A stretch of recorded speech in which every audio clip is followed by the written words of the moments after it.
Hi and welcome back to my channel. I am Koala and this is my little nook in this end of the universe that we call YouTube. I am a shamanic practitioner mainly within Nordic shamanism, and I'm here today to continue this series about Nordic archetypes, and we have reached the third episode where I will be talking about the Fenrir or Fenrir, and also I'm going to talk about Garm or Garmr. It's such a hard so hard to say the name with an extra R at the end. I'm perfectly content with Garm and not Garmr, but yeah, okay, so that worked. Maybe I will maybe you'll see if I manage to say the same thing in the entire video, but you know what I'm talking about, or you will know who I will be talking about. So in this video I will talk about what the sources say, and the sources are as always the ones that I put in my description box. I'm not gonna talk about them more than that. I have shown them in my other two videos.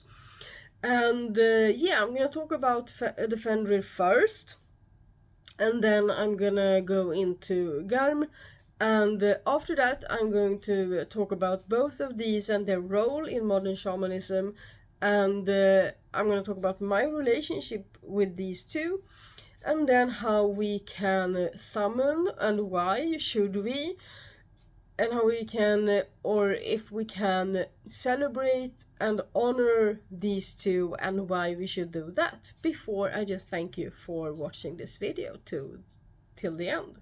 Okay, so Fenrir is the son of the giantess Angerboda and the god Loki. That means that his siblings are Jörmungand and the goddess Hel. That is the goddess of the death realm in Nordic shamanism. So when the Fenrir grew up, he was adorable. When he was a puppy, he was adorable. All the gods thought so. And then he grew and got stronger and wilder, and they couldn't really tame him, so they tried to shackle him. They tried once, they tried twice, they tried a third time, and that was the charm. And this time they had employed the dwarves to create this chain that they were to use on the Fenrir.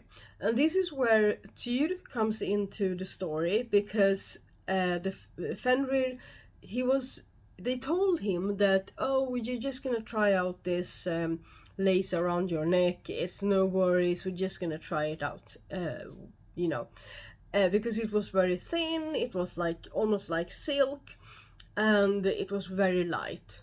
And then Fenrir said, well, I want something to like a pawn. I want something to hold on to while you do this, so that I know you're not trying to cheat me. And so Loki managed to get Tyr, the god Tyr, to put his hand in the mouth of Fenrir.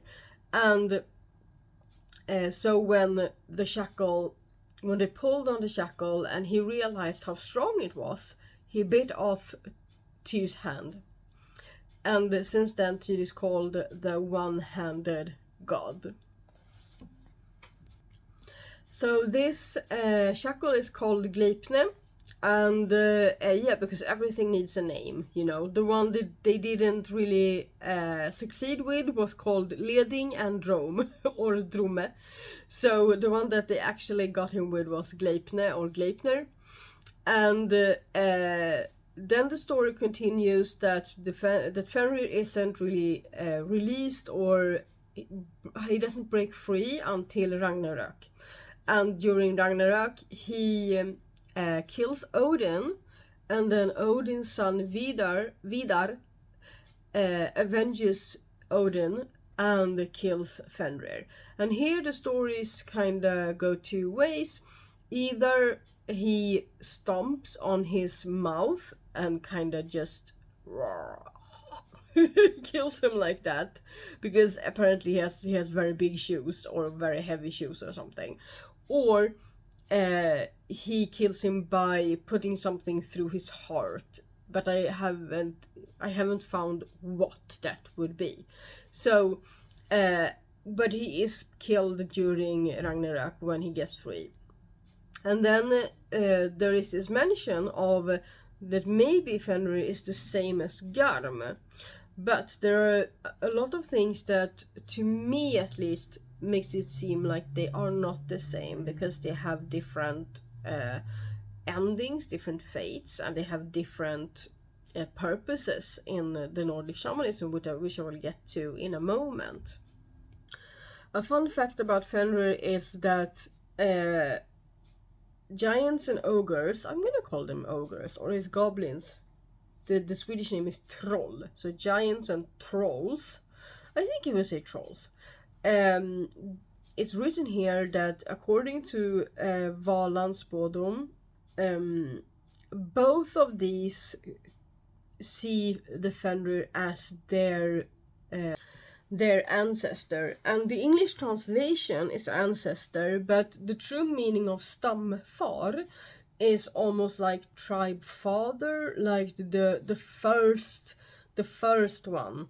So kind of like Loki being the father of of Fenrir, and if then Fenrir had puppies, then all of the puppies would look at Loki as, you know, the highest ancestor of some sort, or like the tribe father, because he was the one that gave birth, or like he was the one who spawned all of them. You know, he was at the top, and Angerboda would be their ancestral mother, so like their stammor, stamfar.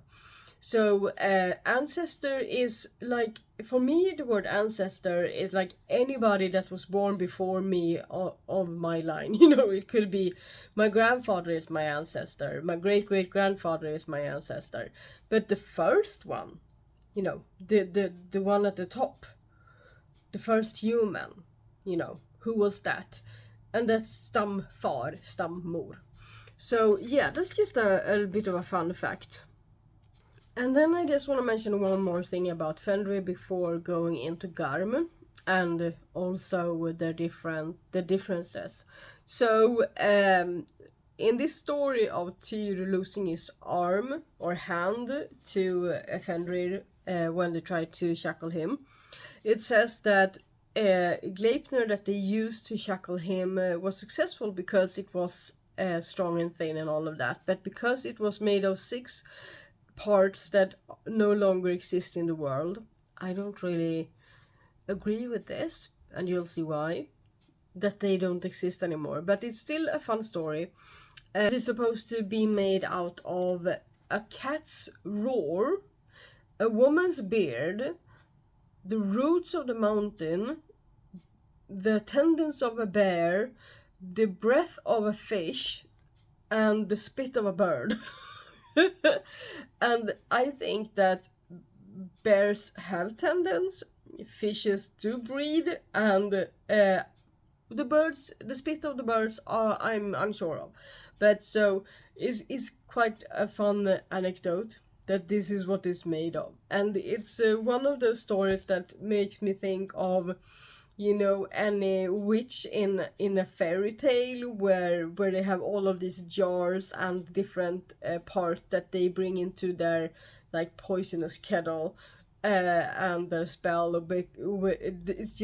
It's just weird parts and it makes the story a bit more fun. So yeah, that is why they managed to shackle him at least by the end. So let's go into Garm. So Garm is basically the hellhound that is shackled, so that you have to get past Garm to get into Hel's realm or Helheim. So he's shackled by something called Gnipahålan or Gnipa Hole. It's basically a cave, and that is the entrance to Hel's realm or Helheim. And Garm is a beast that guards this entrance.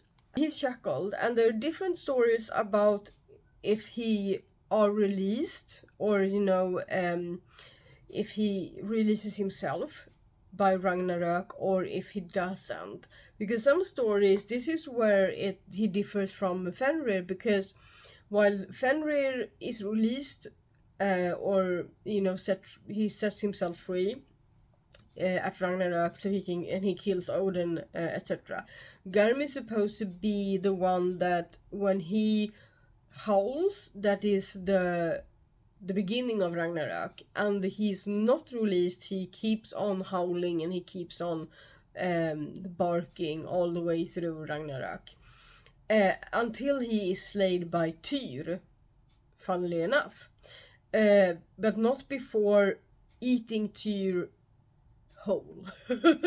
So if he's the same as Fenrir, this would be a great, like, I can understand those two fighting at the end.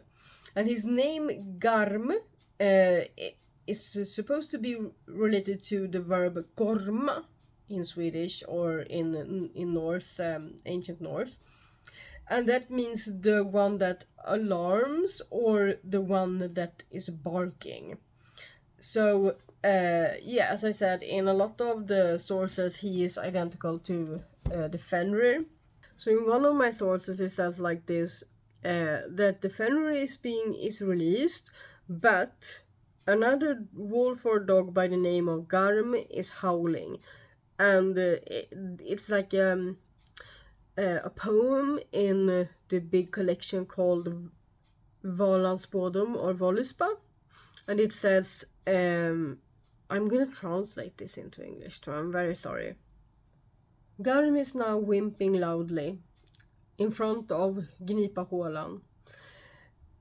The shackle is torn, the wolf is running. And this can, mean either that he is Fenrir and his shackle is torn and he is loose, but is he then killed, if it's the same animal, is he killed by Tyr after eating Tyr, or is he killed by Vidar avenging Odin? Who knows?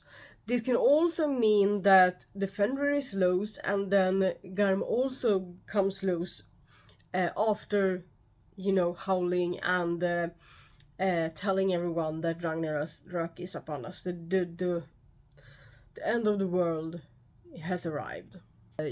So what is the role of these in modern shamanism? And I would say that Fenrir doesn't really have a role.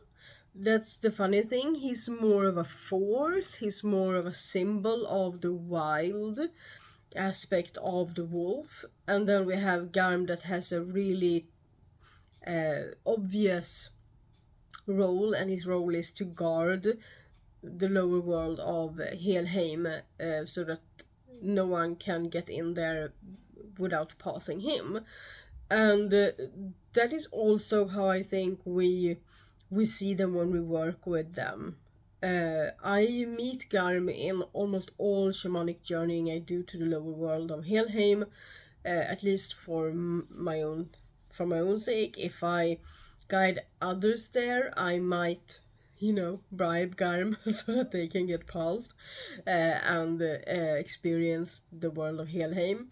And I also think that working with Garm is a way to overcome your fear of death, or your the horrors that come with death. So our fears and phobias are part of Niflheim, which is another one of the lower worlds, which is ruled by Skadi. And in Helheim we have our anxiety that is connected to death and existential. It's like existential anxiety and the fear of dying in particular. So everything like that. And I have clients and I have people that come to my ceremonies that some of them have a tendency to fall asleep when we enter specifically a lower world, or when we go too deep into journeying. And that is, to me, can be because they are afraid of what they're gonna find. So they are basically stopped by Garm. It's like this, it's Garm is a symbol. You meet Garm and you're like, oh no, he can bite me. I'm not going anywhere. I'm not going past. I don't know what to do. And then you dissociate, or by falling asleep instead of following me into the journey. And every time I meet Garm, I either give him like treats. I always come prepared, and my approach is, I'm your friend, and all of these symbols and archetypes that I talk about in this series are a part of us as well, not just something that we meet in a journey that is outside of us. It's a part of us. So to overcome Garm is to befriend Garm. And the same with Fenrir, but he, as I said, his role is more symbolic of the wild beast, the wild wolf, in contrast to other wolves in the Nordic practice, like Gere and Freke and Kjöll and Hati. So Gere and Freke are Odin's wolves, and they are tame, and then we have Kjöll that hunts the sun, and we have Hati that hunts the moon. So they have roles that has to do with the cycles of life. And they are wild, but they aren't as wild as Fenrir, because Fenrir doesn't really have a purpose. He was just created, he was just born, and he's one of these monsters, together with Jörgen and Hel, that represents the deepest, darkest parts of humanity and of ourselves. So my relationship with these are a reflection of this, I would say. I've already talked a little bit about how I approach Garm in journeys, and Fenrir I haven't really worked with, to be honest. I have approached the what he symbolizes, the wild force within me, and I have met it in other, I have met that aspect when journeying and working with Nordic shamanism. And that segues into, can we summon these animals when we work with Nordic shamanism or Seder? I would say that we can't really summon Garm or Garmr, because he's shackled. He's there and he's guarding, and we meet him when we go into the lower worlds. So we can't really summon him. We can honor him and his role in the universe. We can celebrate him and his role in the universe, and that sounds like a wonderful idea. When it comes to Fenrir, we can summon Fenrir. He's more of a wild spirit, even though he is shackled until Ragnarok. We can summon him and meet him and work with him. And I think the first step is the same as with the Jörgen that I talked about last week, to really get to know the aspects of Fenrir. Because imagine summoning Fenrir, which means basically to summon that part of yourself and letting it loose. Think about how destructive that can be for you, for the path that you're walking, for the decisions you need to make, if you don't know that part of yourself. It's like you don't know what you're setting loose, if it's gonna sabotage where you've come or if it's gonna help. You have no idea until you get to know that side. So I would do that in a safe space, in a sacred space, with the sole purpose of getting to know Fenrir and not letting him loose, not letting him loose at all, and especially not until you know what he really brings. And then we can absolutely honor the wildness and celebrate the wildness that he stands for, the wild wolf, in contrast to the other ones that are more domesticated or have specific roles in the shamanic practice. So thank you for watching. Next time I will talk about Ratatosk, which is the little squirrel that runs up and down the tree of life. I really look forward to it because I adore him. He's really, he's one of my favorites. So until then, walk in beauty, and thank you for watching. And don't forget that I have a Patreon as well. You can join me over there. there will be some ceremonies for the archetypes on the ceremonial tier, but also on the tier of curious in the future, so you can join us there. And yeah, don't forget to do that if you want to take part. So yeah, see you later. Xingling.